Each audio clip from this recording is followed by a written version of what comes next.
Live from the world's capital market, here are the latest financial headlines brought to you by Bony Academy. Hello and welcome to Monday's Daily Financial Review. Here's what's making headlines in the markets today.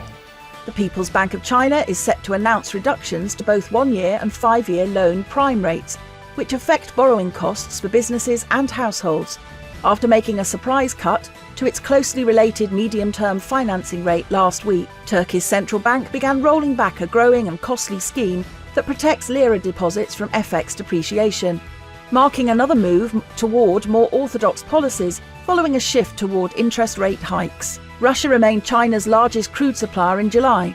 Chinese government data showed, even as Russian shipments fall from all-time highs on narrower discounts and rising domestic demand crimps Russian exports. The dollar-yen pair traded sideways in the last session.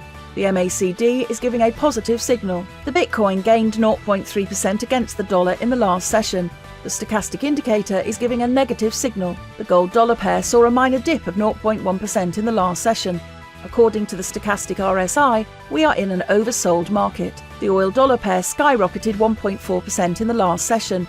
The stochastic indicator's negative signal contradicts our overall technical analysis. The US Chicago Fed National Activity Index will be released at 12:30 GMT.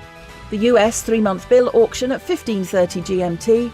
The US 6-month bill auction at 15:30 GMT. Germany's Producer Price Index will be released at 0600 hours GMT.